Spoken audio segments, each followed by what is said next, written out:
Hey everybody, this is Scott Arnell, and welcome to this episode of SRI 360, where in every episode I interview world-class sustainable and responsible investors, executives, or entrepreneurs who are driving positive change in the world while achieving market returns. And I do this to bring you the lessons that they've learned along the way from their investment activities and their experiences, so you can find out what they are actually doing and how they're doing it, so that you can have better insights into the different SRI investing strategies that are actually being done today and across many different asset classes, and hopefully in order to help you invest in a more purposeful way and to invest for positive impact and for a better world through your investment activities.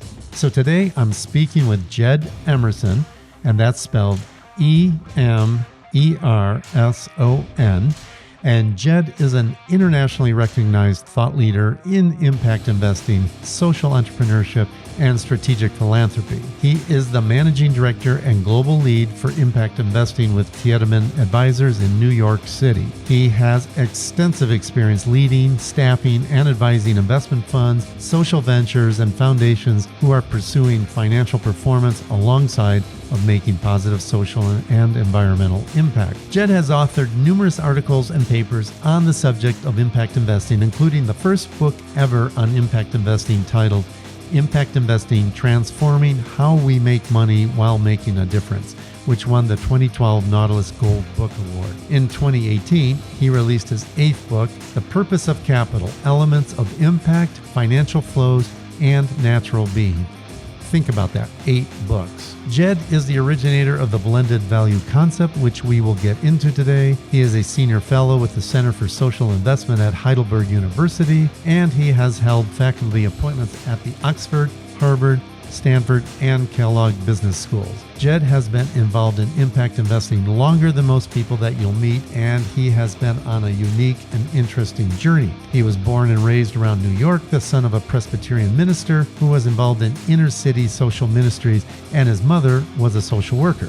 So it should come as no surprise for Jed to be drawn into the social entrepreneurship and venture philanthropy space. He did his undergraduate studies in sociology and religion at Lewis and Clark College in Portland, Oregon. He then earned a master's of social work from the University of Denver and later received an MBA from St. Mary's in the Bay Area. We will be having a far-reaching conversation today where we will discuss how Jed started out with lots of well-intentioned innocence to change the world in the nonprofit sector of San Francisco in the 1980s, and how he subsequently became disillusioned with that world, and how at the time he ended up by chance meeting George Roberts, that being the same George Roberts of KKR fame, and this was back in the 1990s, and with whom he went on to develop REDF over a period of about 11 years, where they were investing philanthropic capital into financially sustainable ventures with the idea of creating community-level change that did not require ongoing subsidies. And then how that led to his founding of Blended Capital and the idea of investing for outcomes and working with family offices and developing a holistic approach to wealth management. We talk about what he means by total portfolio management and why he distinguishes this from total portfolio activation, and the evolution of going from negative screening to positive screening, and then on to the development of ESG and the integration of off-balance sheet risk into the investment decision-making process. And we spend some time speaking about the impact of the Great Recession and the pandemic and how those events had the effect of pulling back the curtain and exposing economic and social inequities in developed economies. We talked about metrics and measuring outcomes and a whole lot more. You can find Jed on LinkedIn, on Twitter at his Twitter handle at Blended Value, and on the internet at tiedemannadvisors.com. I really look forward to speaking with Jed. Our conversation was hugely insightful for me, and I think you will enjoy it. And now, please meet Jed Emerson.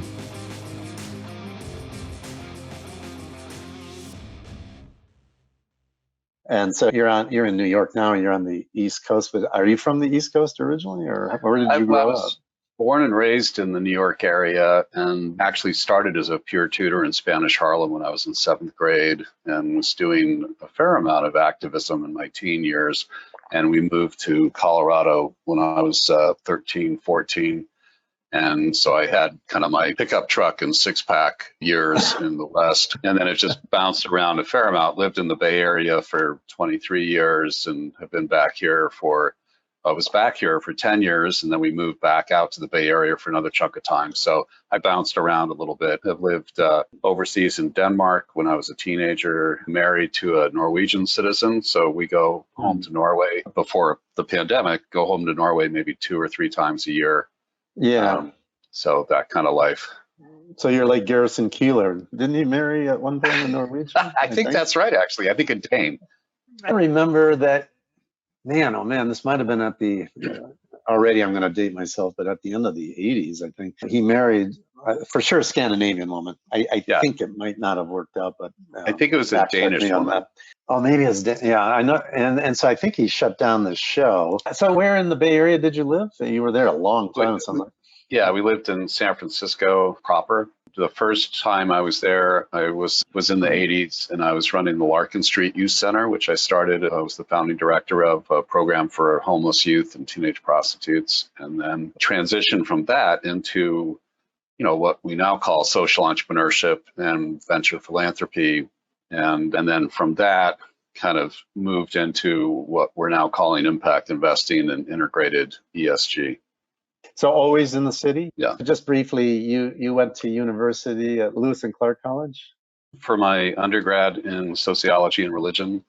And then I got a MSW, Master's in Social Work from University of Denver, and then a Master's in Business from St. Mary's in the Bay Area.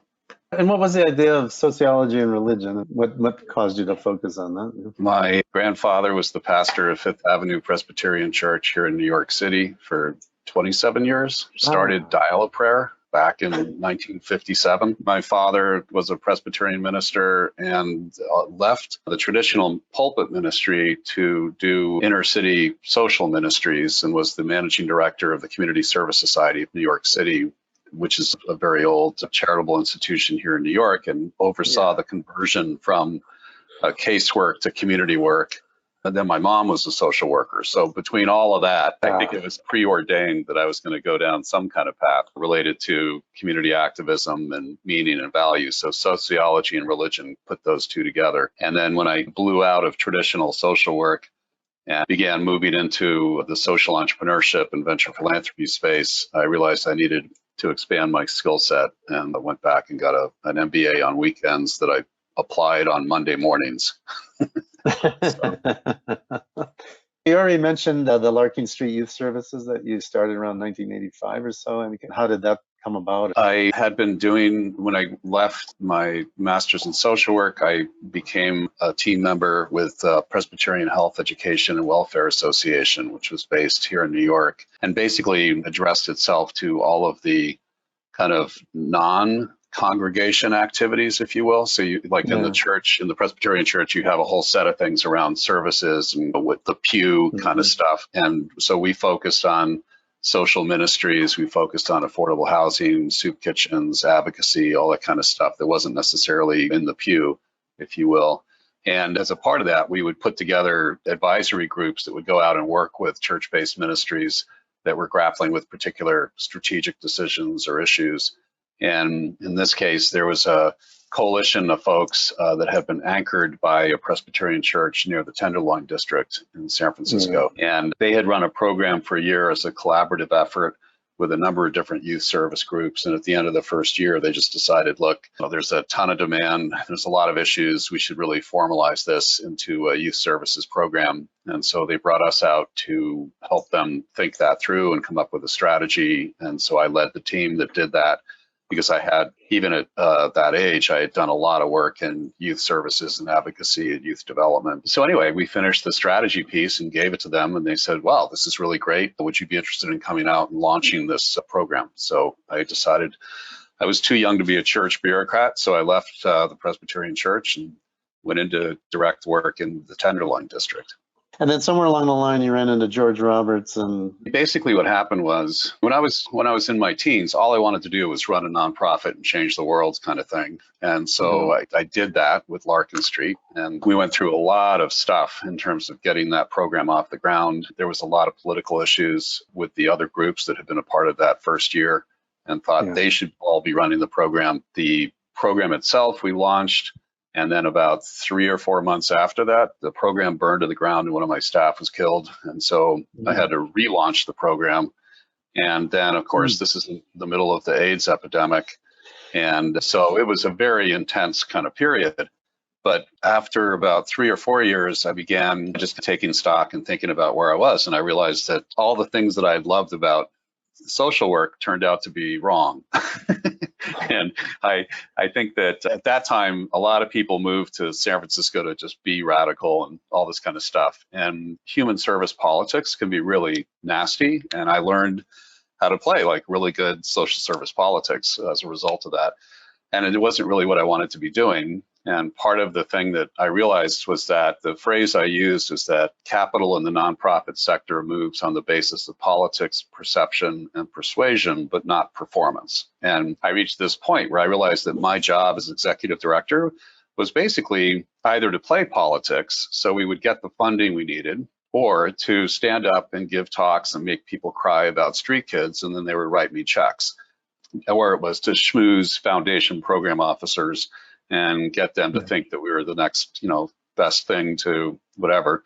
And I just realized that I didn't want to spend the rest of my life kind of being assessed based on those kind of metrics, if you will, which had nothing to do with transforming lives or actually creating change for people. And so I just decided I needed to get into something else. And at the time, I honestly didn't know what that was. Again, this is before social entrepreneurship or venture philanthropy or impact investing. You chose either to go into the nonprofit sector or the for-profit sector. There wasn't any kind of middle ground. And so as I was doing that transition, a gentleman who ran a number of foundations for different families in the Bay Area reached out and said he had a donor who was interested in free enterprise and market-based approaches to social issues. And they were going to start funding entrepreneurial nonprofit organizations.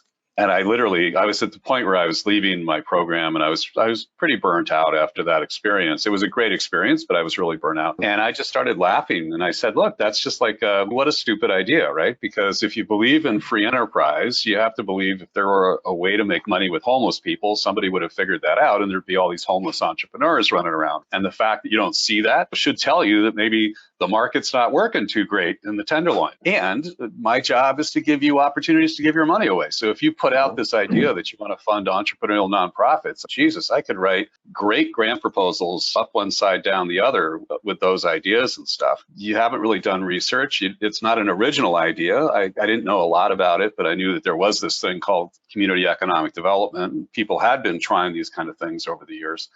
And so I said, you really need to go back to this person and just say that they should hire a business person to come in and do some market research and figure out like what's involved, what's been done before, what didn't work, what could work. And so anyway, so then I went away and I came back after a 3-month walkabout to regroup from my experience at Larkin Street. And without any real clarity, I knew I didn't want to do foundation work or government work or nonprofits.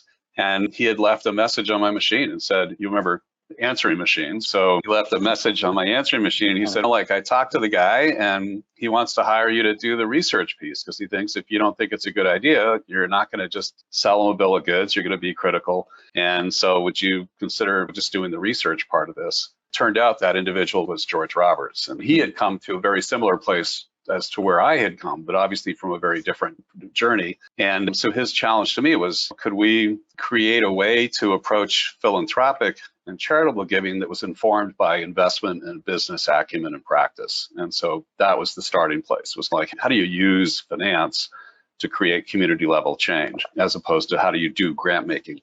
And so that was the kind of initial frame that I then explored and then came back with a strategy that we then executed for the next 11 years together. But this was philanthropy, right? Or how did it work? So here's the thing. It was philanthropic capital, but we were placing that capital in market-facing for-profit social enterprises that were run by nonprofit organizations to provide transitional employment to formerly homeless people. We wanted to at least break even. We didn't need to get our capital back, but we needed to invest in financially sustainable ventures that would not require ongoing subsidy. And that's how we approached the work. What was interesting around that is, so we started publishing we were the what I think of as the second venture philanthropy fund in the United States, the first being the Robin Hood Foundation here in New York. That started, I think, in the mid 80s. But we were the first one to start publishing articles and papers and books on what we were learning and what the takeaways were and all that. And so by the mid 90s, when you had a lot of the new money coming to the space from the tech community, people who had created their enterprises with venture capital funding, you had this really receptive audience for that type of thinking and idea. And that's how we started doing the work. And one of the things that we did at that time in the mid 90s was convened what I'm pretty sure was the first working group to create a formal methodology to calculate social return on investment. And at the time, it was very chic to say, oh, we're investing for social returns and all that. And I would ask for-profit, mission-driven investors, like, how do you calculate the return on that part of your portfolio? And they would literally laugh at me and say, oh, no, it's a metaphor. We don't actually invest for social returns. We're just investing for financial returns that have maybe social value somewhere in the mix. And then I would say, let me share our Excel templates with you. We actually monetize specifically the economic value of the social impact. We do a discounted cash flow analysis to time zero based on the time zero valuation of the enterprise. And we look then at the performance of our capital over time relative to, that economic value that we created. And people were really like, it was very rudimentary, but it was something that nobody had really sat down and actually done at that point. And so I began getting more and more invitations to speak with for-profit, mission-driven venture capital and seed funds in particular to just explain what we were doing and how it worked and all that. And this is a time, the generation of business people where it was Patagonia, Body Shop, Ben & Jerry's. It was that kind of period of business development, businesses that were being created to really create and advance social and environmental value as well as financial return for investors. And so that's how I kind of found myself in the middle of all those different conversations that to my mind were all the same. But because each of these folks entered from their own silo, they all thought they were very unique. And to my mind, all they were doing, either on a nonprofit or a for-profit, on a charitable or a market rate basis in terms of capital, they were all simply leveraging above a bifurcated value proposition that asks you to either do well or do good. You either make a grant or you make an investment.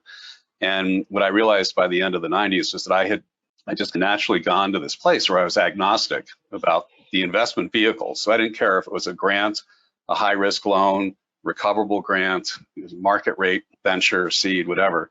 And I didn't care if it was a nonprofit or a for-profit or a hybrid or a cooperative, because to me, it's all just types of capital and types of organizational form. And the real question is, what are you fucking trying to do?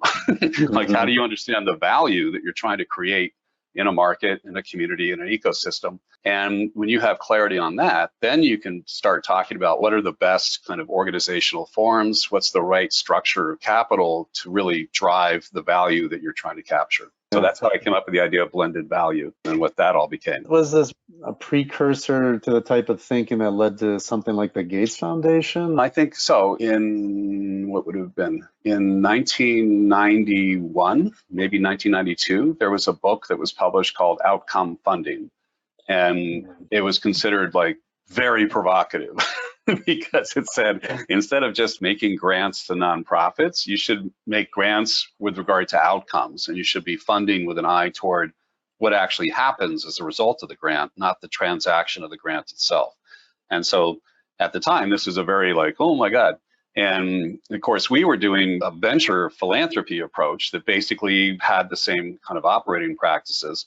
But within philanthropy, this was a very kind of innovative thing. And so you had then a series of foundations that began to try to adopt and apply these kind of ideas for good and for ill. And so I think Gates was informed certainly by that body of work that came up during that period, as were a whole host of other foundations across the states. The problem is that most of those foundations made these great pronouncements about how they were converting to outcome funding, and that's how they were going to manage the deployment of their philanthropy.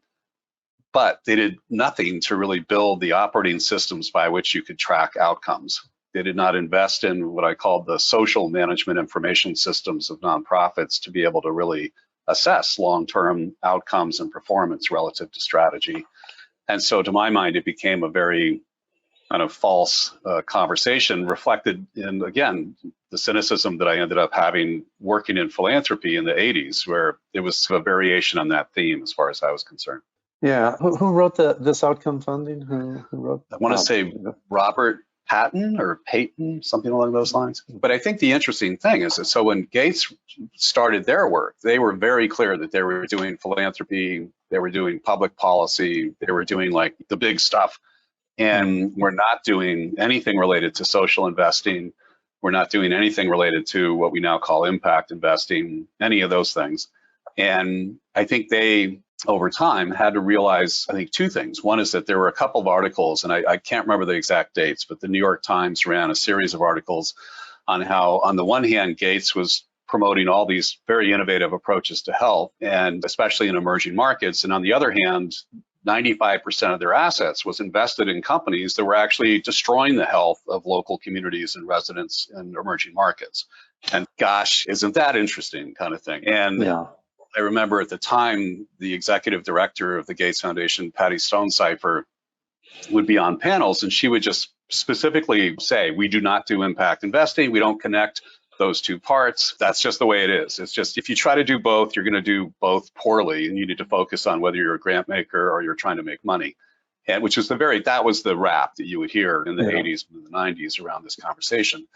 The other thing, though, that happened over time was that I think the Gates family, who I think were on a very sincere and committed journey around learning how to do, good philanthropy, they reached a place where they realized that you can't grant your way out of poverty, right? It's not a question of having philanthropic capital that you could just give away enough money and make things work. It was like there were much more complex systems. There were wicked problems that had multiple layers, and certainly business and the market economy had a lot to do with the systemic perpetuation of poverty, of environmental damage and degradation, and all these issues. And so they then ended up, and again, I'm not sure what year this would have been. I think it was the late 90s. No, I think it was the early aughts. They rolled out a $400 million program-related investing initiative. And it was still funny because they, at the time, I remember them saying, this is not impact investing, this is program-related investments. And it was real. I'm like, fine. And of course, at that point, I'd already gone to this place. I didn't really care what language you used. Like, I was already getting tired of these definitional discussions and these discussions about metrics and all this other stuff. I was just like, look, just deploy your capital to optimize total value, total impact, and think about net positive impact. Don't think about doing good here and doing well there in this bifurcated way. So I think a lot of the conversation, just by the weight of its own fallacy, kind of fell apart and then came out with this much more holistic approach to understanding of value and performance and capital. And actually, this issue has been on the table since the beginning of modern financial capitalism in 1604. When you had the creation of the Dutch East India Group, which was the first publicly traded company where they sold shares to diverse investors and in order to offload a level of risk and be able to raise capital that they weren't able to raise through individual investors in a kind of traditional single family office model. And this expedition went out and got to the East Indies and realized that basically all the good trading spots had already been taken by the Portuguese and the British and the Spaniards.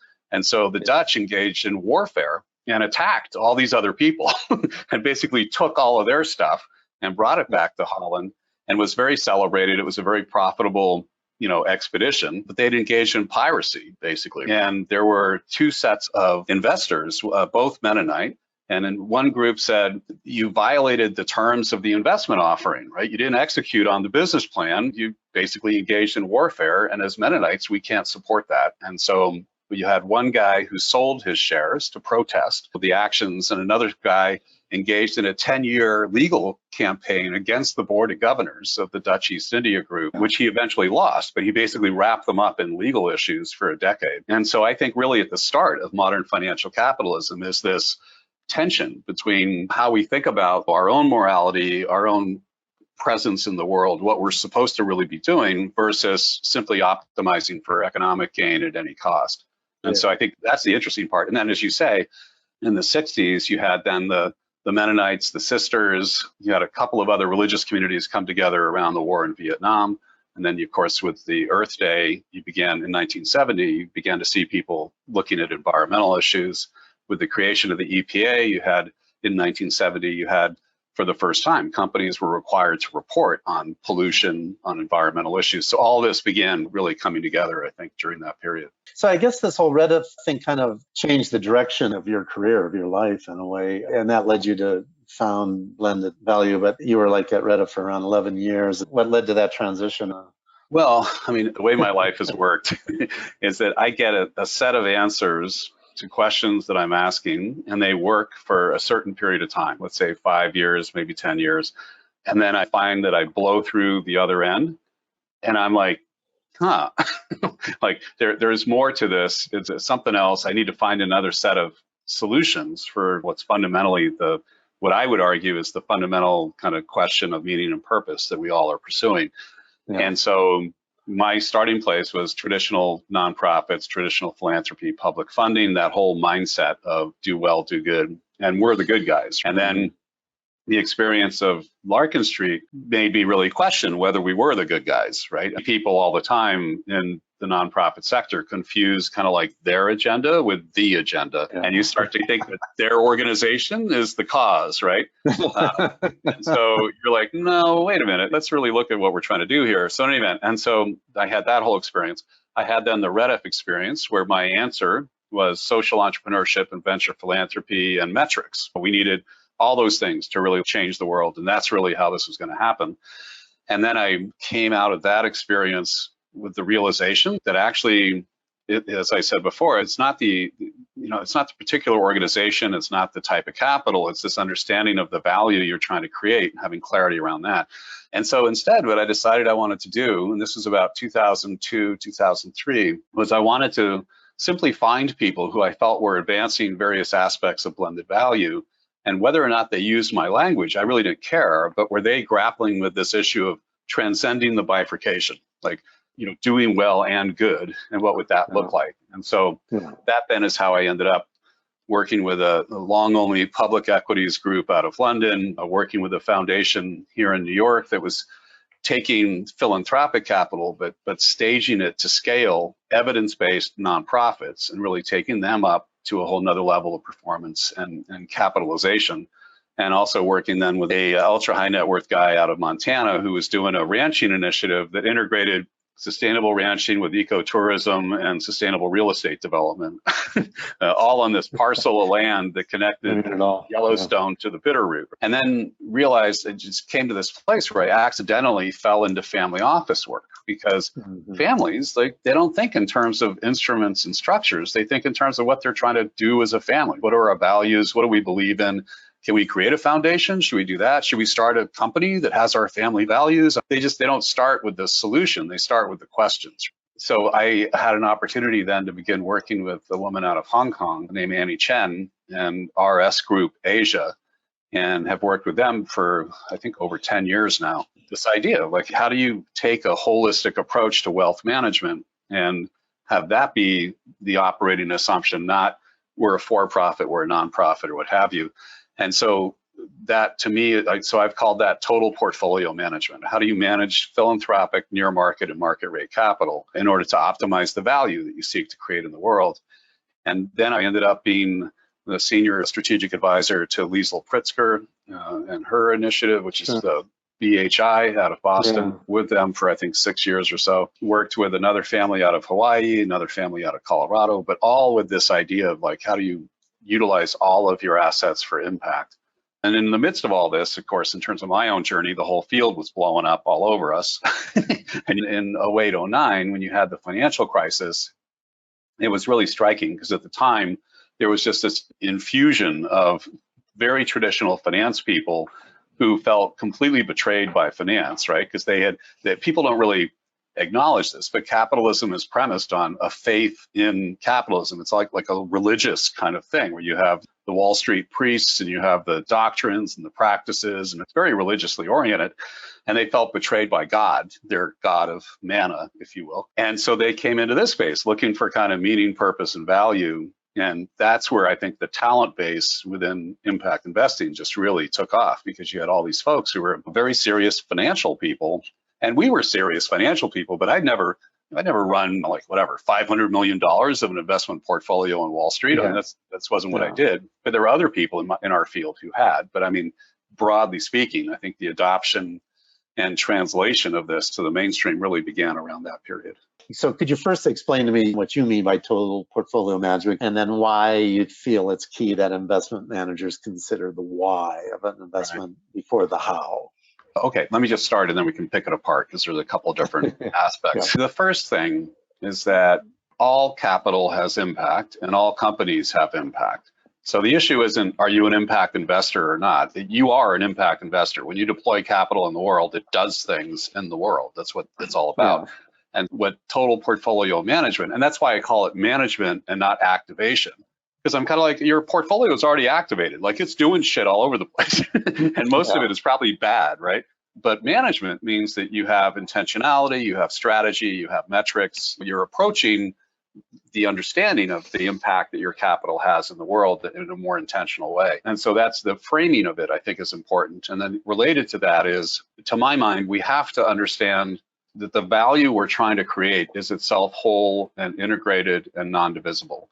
That there is no such thing as doing well and doing good. There is no way, like there's no such thing as externalities. Like in traditional finance and economics, you basically say, here's the stuff that we can measure and assess inside this little square, and things that are like intangible, but we understand are priceless, we're going to put outside of our calculus because we don't have the right way to think about that. So we're going to look here. And so you have then, whatever it is, 350 years of people basically pretending that the off-balance sheet stuff doesn't matter. And I think what has happened in the progression of this work and conversation is initially it did begin as a values conversation around, I don't want to invest in tobacco, alcohol, firearms. And then it became, well, if you can screen out bad companies, can you screen in good companies? Can you do, best in class? And so that's what, kind of evolved in the 80s. You had a lot of strategies looking for like good companies in bad sectors, or just good companies. And then folks started doing the ESG piece and saying, okay, environmental, social, and governance factors are material to your ability to make money. And if you're not thinking about that off-balance sheet risk, then it will jeopardize your ability to optimize financial returns. So if all you care about is making money, you still have to think about this stuff. It has nothing to do with morality. It has nothing to do with anything other than the materiality issue. So you then had this whole ESG integration piece. And then people started saying, guess what?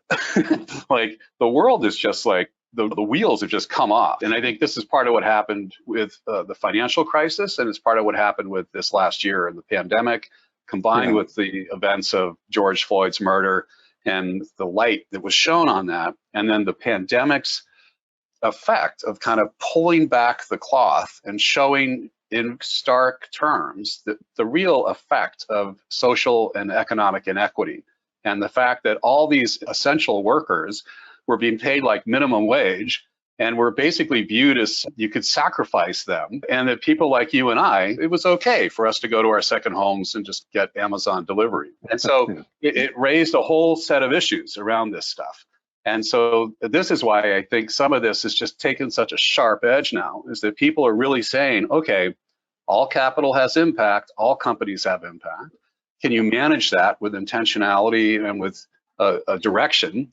And we actually know how to do a lot of this stuff now. I mean, like 20 years ago, 30 years ago, people were like, how do you even measure environmental impact? But how do you think about materiality? People have figured this out. And so the discussion today is really more about how do you execute an integrated approach to this process and set of practices. I don't think I've found where you specifically speak to it, but what about degrowth? There's an argument out there that the seeking of perpetual economic growth that underpins capitalism is somehow fundamentally arithmetically flawed. That's what's to blame for a significant amount of the social environmental issues, because what we discovered this last year, there was certainly people really hurt by this, but we also saw a sector of the economy that was really benefited by it, like Amazon and and anybody Well, involved in home the- delivery.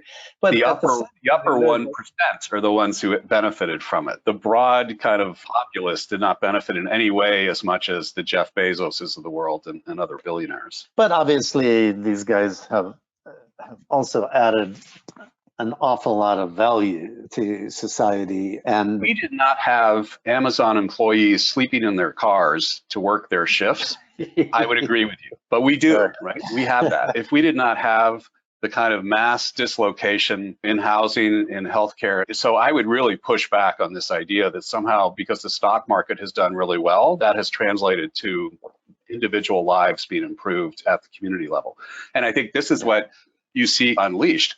I would also say that part of what has been called into question in the last 18 months for the mainstream, I think a lot of people understood this before, but for the mainstream, was this issue of the illusion of separation and the idea that I can be wealthy and it's okay for you to be poor and that my profits can come at your expense, when in fact, it's a both and equation. In the Buddhist tradition, there are some practices that say that you cannot achieve nirvana unless everybody in your community has achieved nirvana.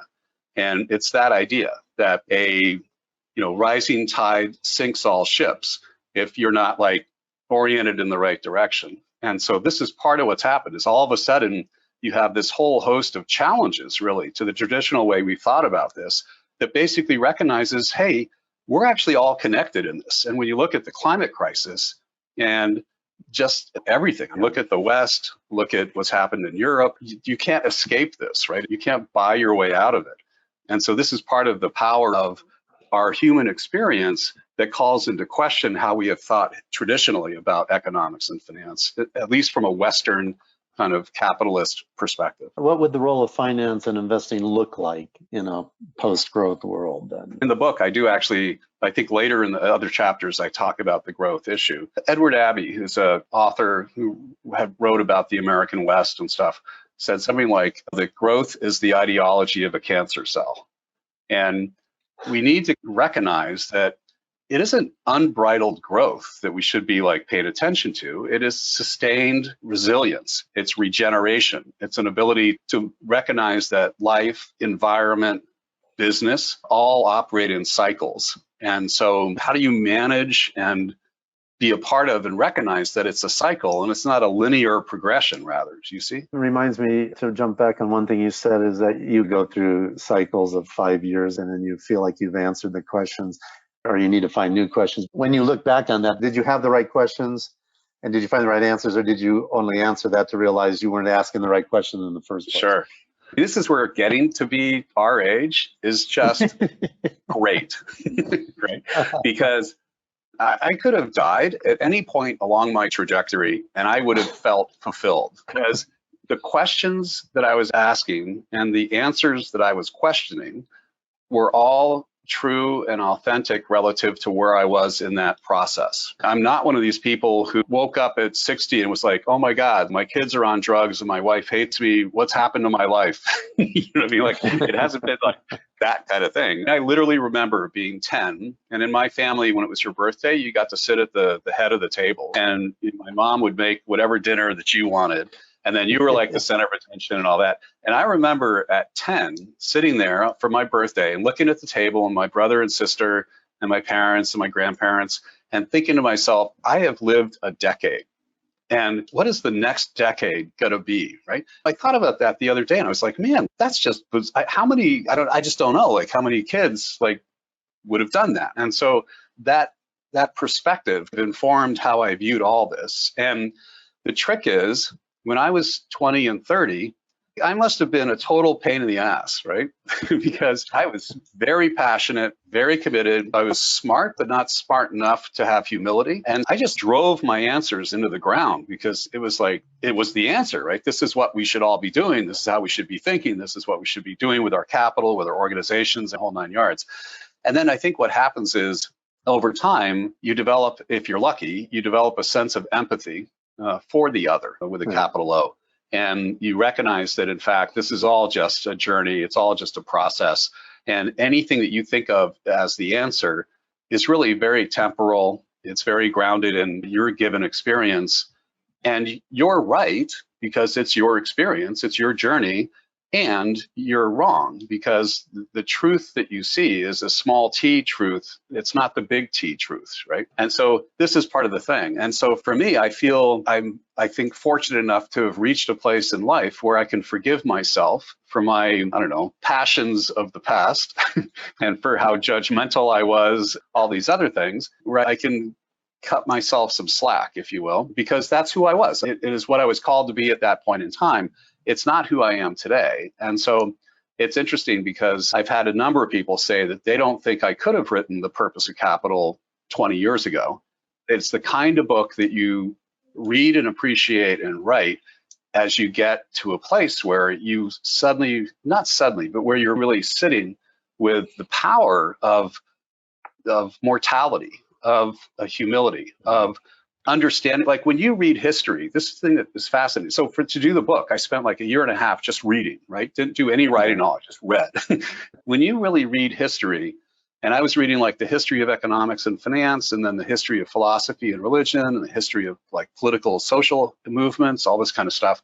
Gandhi said, whatever you do is completely insignificant, and it's critically important that you do it. And you realize when you place yourself in that flow, that on the one hand, like you are the world, and it's up to you to create change. And on the other hand, you're completely irrelevant. And so when you view it in that way, it's so liberating because you can be forgiving and you can be passionate at the same time. Walter Brueggemann talks about the importance of ambition and the idea that we have to have like serious ambition for what we hope to achieve in the world, and we have to approach the pursuit of that ambition with deep humility. And that's really the power of evolving this mindset. And when you get into that space and you look at traditional finance that tells you that the purpose of capital is to seek its highest and best use, and that the purpose of capital is to simply die with a bigger pot of capital, right? The purpose of capital is its own self-replication.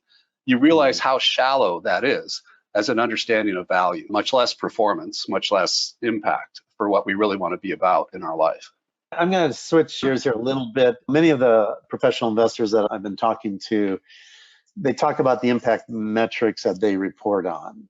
I think I'm right, correct me if I'm wrong, in saying that you believe that the type of metric that's appropriate depends on the intention and the vehicle through which that impact is being realized. You know, this has been a big conversation, I'd say, over the last 15 years or so. Is that work done, and is it time to focus elsewhere? Where are we on that journey?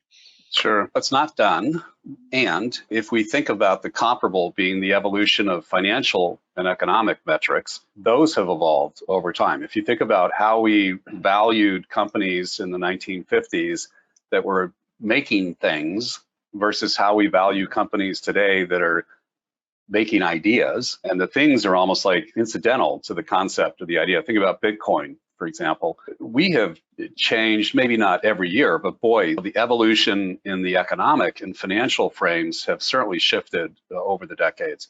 And so when I think about this conversation around impact, first off, we have the space exploration in the 1960s, which everybody celebrated kind of science and technology, and this is the big kind of mainstreaming of that whole idea.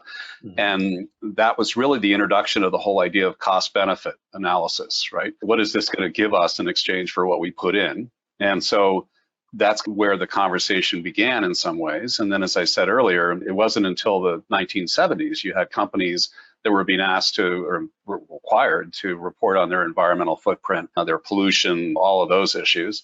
And as we talked earlier, it was only in the 1990s in the social sector that you really saw people start to think about evidence and evidence-based grant making, outcome funding, all those practices.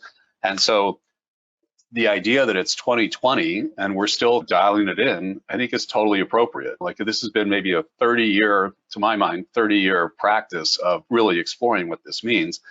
And then the other trick to it is that in each of the investing practices has a different requirement and approach to understanding performance and metrics and what's relevant and what's not relevant. And so if you think about ESG integration, initially that was simply around risk and opportunity for the company and for the firm.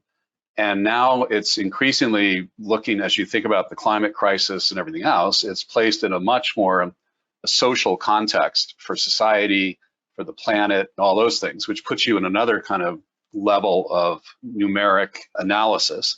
And then all of that kind of rolls up to the fact that at the end of the day, all of these metrics are just telling stories about what happens in community, what happens in companies, what happens in ecosystems. And so to my mind, it's an evolution of narrative numeracy, the ability to tell stories with numbers and to weave that into our understanding of what is real, what is true, and how we understand performance and return, certainly, but we understand it in the nature of kind of multiple returns, financial, social, environmental, and total performance. What are we ultimately really trying to do and be about? And that's, again, part of why I ended up doing The Purpose of Capital as my last book, was that I realized that in some ways, we should just declare victory and leave the field. The fact that we're even having this conversation, I think, is just crazy, right? Things that we were talking about 20 and 30 years ago are now, people act like these things have always been a part of the conversation. I'm kind of like, are you fucking crazy? Do you realize, like, when we first started these little conferences and meetings that people would have, that when I had an appointment at Harvard, right, and at the business school, and I remember talking to one of my colleagues there, and they said, you really shouldn't do any of this stuff until you finish your PhD work, because this is really a career killer. Like, all this social and environmental stuff, it has nothing to do with economics.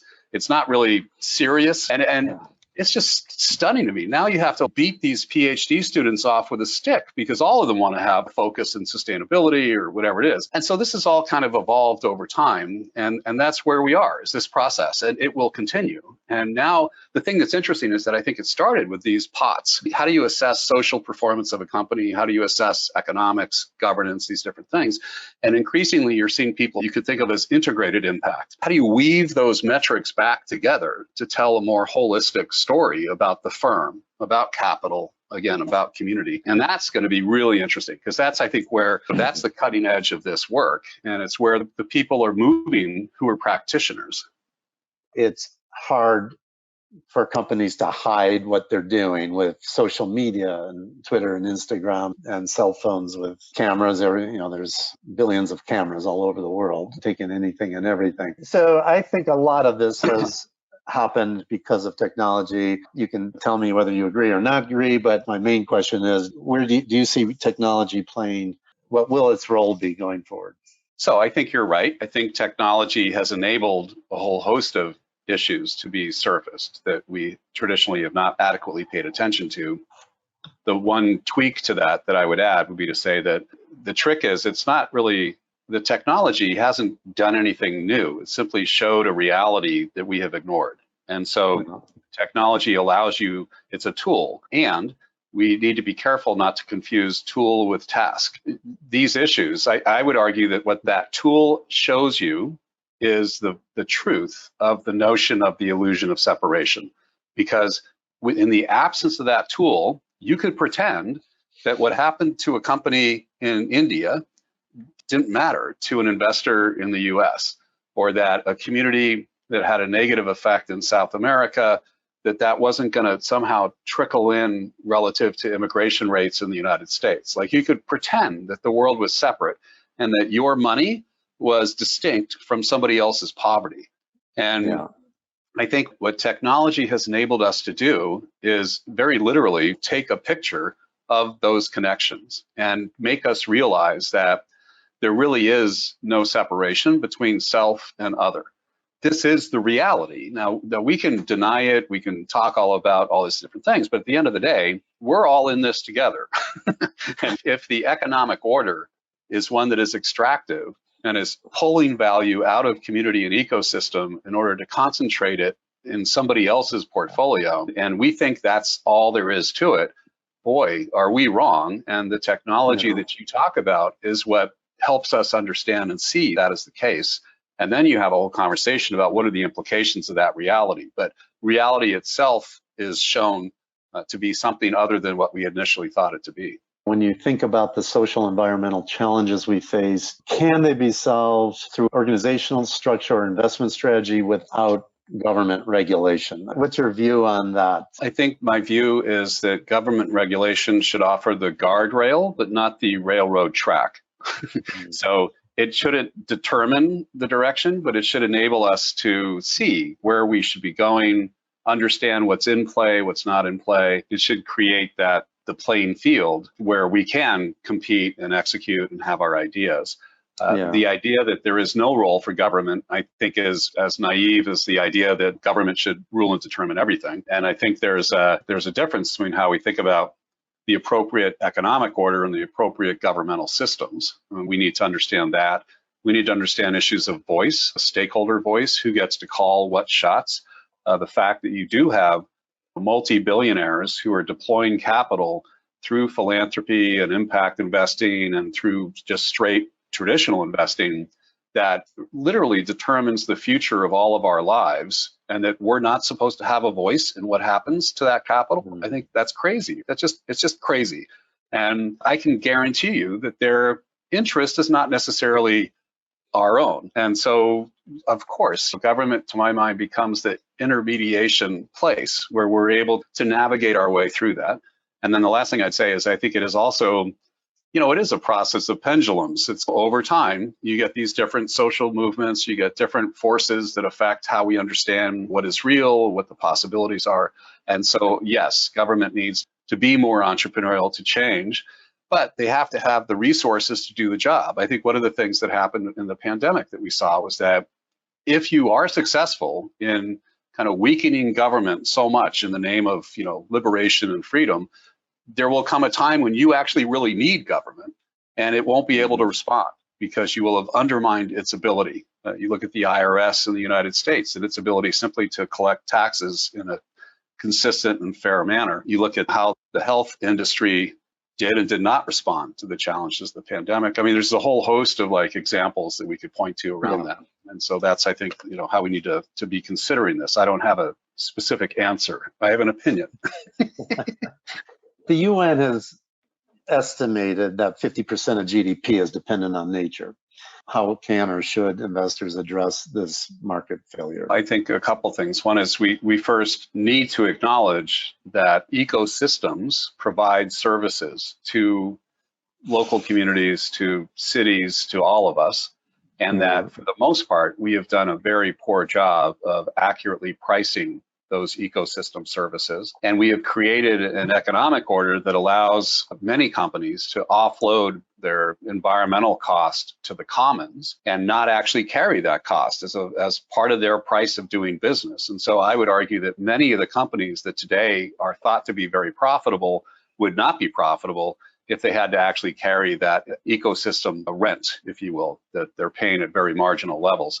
And so we really need to just step back and think about very differently how we price nature services, how we think about carbon taxes, how we think about cap and trade, how we think about all these issues. And again, it goes back to this issue of humility as well, because if we enter the conversation with the presumption that we are so brilliant that this generation is going to solve all the problems that we have, I think you lose track of an openness to new ideas because you become locked in your own kind of mindset. You really do think we're the pinnacle of human development.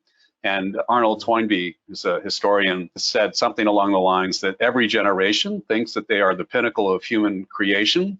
And they are, in truth, but their parents were and their grandparents were. Every generation is, in fact, the pinnacle of development. So to enter the conversation and not reach back and pull that thinking and wisdom, not only from previous generations, but other cultures, other traditions. It really requires of us reframing of what we think we know if we're going to find the solutions as we go forward around how we are in the world and of the world, if you will. But I think it's true that some of the earliest pioneers in the space, either through hiring or through acquisition, are joining larger organizations now.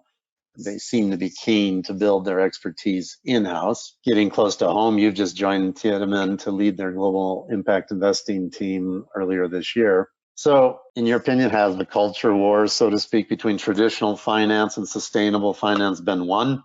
And now it's more engaging to be focused on resourceful execution rather than resource-constrained campaigns? Sure. I think it's a question of where you stand depends on where you sit. And when I think about, again, 20, 30 years ago, where the conversation was, we've made phenomenal progress. And my role as part of a generation of people who are challenging, trying to promote new ideas and thinking, you can't argue that we did not make an impact relative to this whole process. So now the question isn't so much, okay, can we think about this stuff? It really is more, is it possible to shift traditional financial capitalism towards something that is less consumptive, extractive, and deadly, towards something that is more sustainable, resilient, and impactful in a net positive impact basis.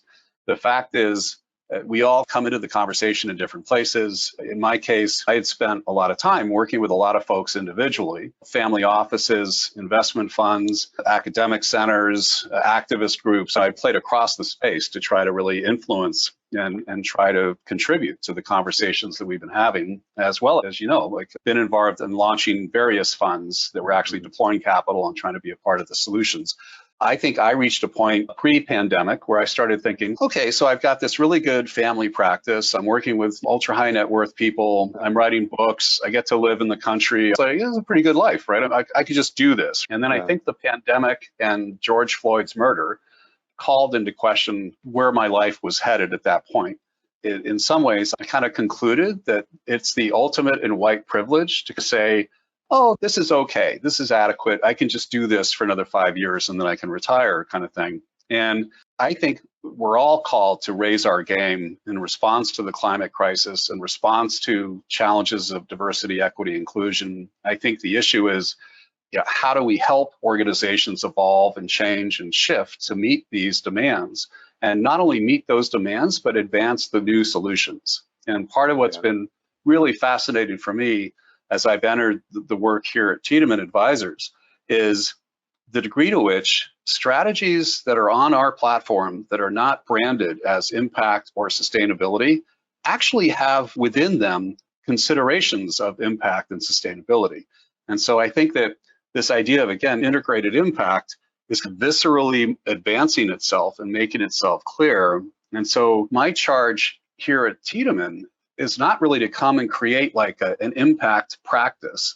It's to help the firm, to help our advisors, to help our clients understand how you can weave consideration of impact and sustainability across a portfolio to the benefit of your own life, your family's life and goals, as well as other families' life and goals, and the community as a whole, as well as ecosystem and the planet. And that's the opportunity. So for me to be able to join a group of folks that are pursuing those questions at scale and really grappling with how do you do that with authenticity, it's a really interesting opportunity for me personally, because I've not had a straight job in 22 years. So to all of a sudden be somewhere where you have an office and you have colleagues that you have to interact with, it's very funny. And it's a great opportunity for me to continue my own growth. And so to contribute to the growth of others at the same time that I'm continuing to evolve, I think is I'm really fortunate in that. I'm not focusing on you or your current employer, but what are the risks that some of these important voices of the early pioneers are going to be constrained by their employers, who are increasingly more large organizations and or the politics involved? Sure. Again, I think it depends on where you are.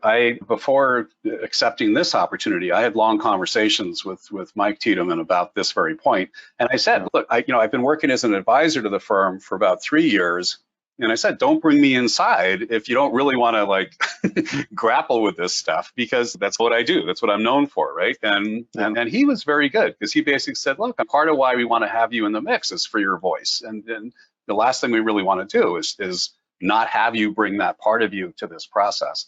I think it might be different in firms that are the $1 trillion firms, where they're such machines and they do what they do extremely well. And in many cases, they view this whole conversation as another marketing opportunity, as an opportunity to aggregate capital, to get more clients. You have that level.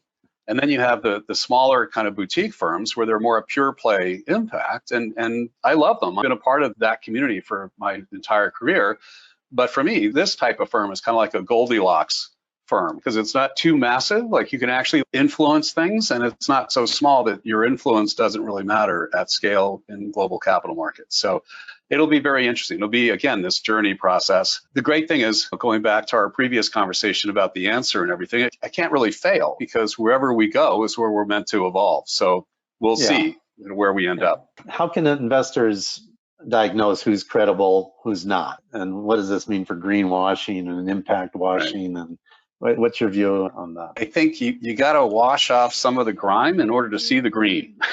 So that's part of what this opportunity is. I think basically anybody who's involved in finance as it currently is made up in the United States and the Western cultural frame is involved in extractive economic practices. That is the whole premise of investing. You invest to get something back. And I think that we need to just recognize, I like to say, there's a phrase I heard this last year that says you have to own your ugly. And so it's kind of fine.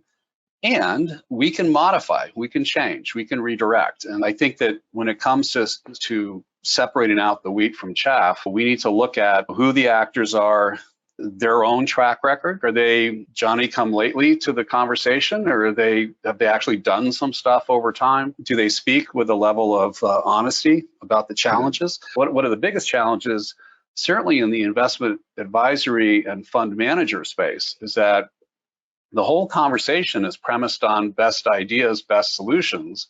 And so there's no opportunity to fail, right? You basically have to say, we have the best idea, we have the best team, this is the best investment strategy.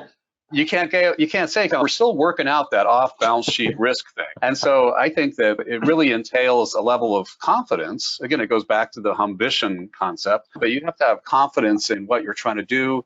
You have to be okay with who you are in that process. I'm not apologizing for anything that I've done in the past relative to my professional career. And I've learned so much, and I wish I had known so much more and maybe been a little more humble in that whole process. But I think this is the opportunity. So when I look at advisors, I'm looking for who speaks with a level of authenticity, who has a level of performance relative to these ideas and practices, who is asking better questions around what this is and where it could go, as opposed to selling solutions constantly. But if you had to name the one most important challenge in the sustainable, responsible investment space at this time, what would it be? I would say it is this question of how to scale with authenticity.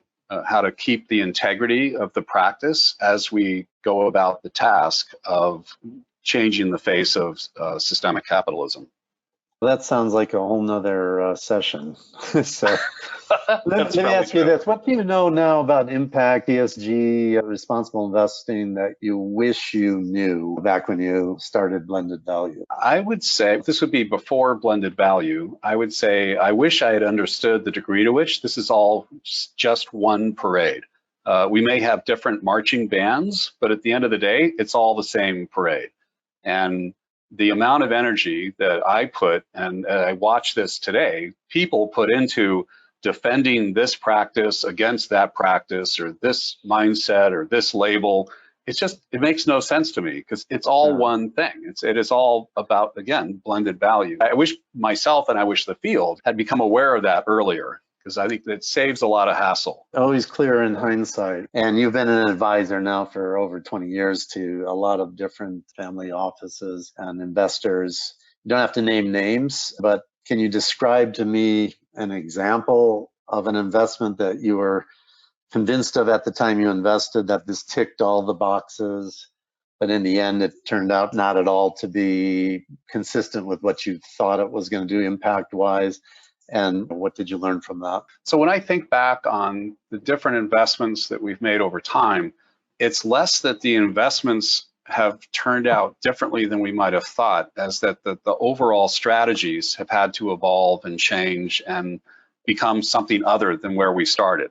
And so in almost every case, certainly with the families that I've worked with, it's been a process of kind of evolution and development and refinement of the strategy that we've been executing, as opposed to having one strategy and saying, okay, this is it, we're going to ride this horse into the ground. And I think that's the bigger lesson for me is the need to have conviction, to be focused on and disciplined with the execution of your strategy, but also to recognize that it's one strategy, and strategies, circumstance, context all shift. And so we have to have a dynamic approach to managing wealth in this regard, as opposed to locking in and saying, here's how we think about portfolio structure, here's how we think about performance, here's how we think about this definition of an asset class even. So I think it's that idea that we have to, on the one hand, have the courage of our convictions, but the confidence to evolve and shift and grow. And then the next one was the converse of that. And maybe it's the same answer, but sometimes we're skeptical when we're going into an investment and saying, yeah, I don't know about these guys. And so either you go into it, you don't really have the conviction, or you say, no, we'll pass. And then later on, you find out you were really surprised by it. And it turned out way better than you thought. And you were glad that you invested, or you were sorry you had passed on it. And was there anything you learned from that? I've got actually a number of those that I could talk about.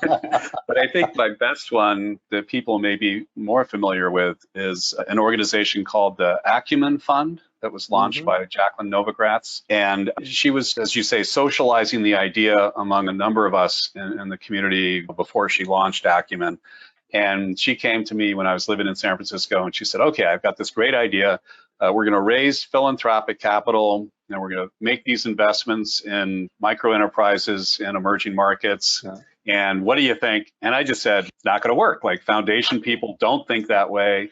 Most people think in terms of charity. I've spent my whole life trying to bridge that divide, blah, blah, blah. And of course, she and her team have done an excellent job over the 20 years since proving me wrong and doing just phenomenal work and making a real contribution to the space. So, what was your lesson learned from that? So when I was doing research for what became the Roberts Enterprise Development Fund, REDF, I spoke to a senior program officer at the Ford Foundation, and I said, we're interested in enterprise approaches to homelessness and poverty, and so we're exploring, could you do entrepreneurship with nonprofits? What would that look like, and all that? Yeah. And he said, that's a really bad idea. If there's one thing we know, it's that nonprofits can't run businesses. And so if you've got new money, you should put the money into job training, because that's really where the action is. And we at Ford are very committed to the job training strategy and agenda, and it goes off on this whole thing.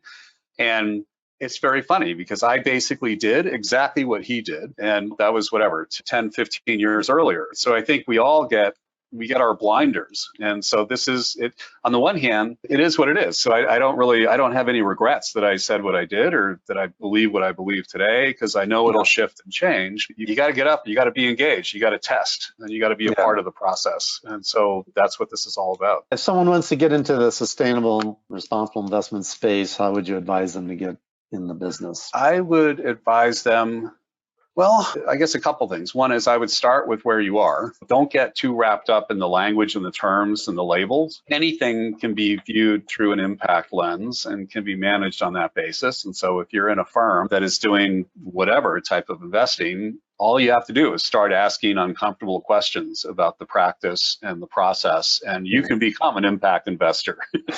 So that's one part of it. And then I think the other part is to read. I'm genuinely shocked at the number of people who have come into this space in the last 20 years who lead with their ignorance. And it's not that they're stupid, it's that they don't know what they don't know, because they think this is a new idea. They think that because they were successful in finance, all they got to do is learn some of this terminology and they can be successful in impact. And it's just curious to watch. And then you talk to those same people like 5 or 10 years later, and they're like, oh my God, like the things I didn't know, I can't believe it. And all this. Maybe you could have been quiet for a little bit of the first part and just listened to the field, not to me, just listen to the people who are actually doing the work. So I think reading and just listening to the experience of the folks who've gone before can position you to make much better mistakes than they made. And that's what it's all about. It's taking risk and capturing opportunity. All right. Listen, this has been incredibly interesting for me, and I really enjoyed it. I've learned a lot listening to you. So I really appreciate you taking the time. Very nice meeting you. And like I said, it was really interesting for me. And I thank you very much for contributing and for being part of this. And I hope that we get a chance to speak again on some of these other subjects that we said Oh, that's one for another session. Huh? All right. Well, next time it'll have to be over whiskey or something. Okay. So thanks very much, Jed. All right. Thank you so much. You take care. Thanks. Bye-bye. Cheers. If you enjoyed this podcast, please do me a favor and hit the like button and subscribe to receive future episodes. You can find more interviews, articles, and information on sustainable and responsible investing at our website, sri360.com. If you enjoyed this interview and would like to read more lessons learned from world-class SRI investors, get yourself a copy of my book, Sustainable and Responsible Investing 360 Degrees. It's a must-read for anyone wanting to know more about investing for positive social, environmental, and ethical impact, all with market rate returns. These are the stories and tactics of those leading the way as sustainable and responsible investing goes mainstream. Sustainable and Responsible Investing 360 Degrees will be available wherever books are sold from July 2022, but you can pre-order your copy now on Amazon, Barnes & Noble, and Walmart.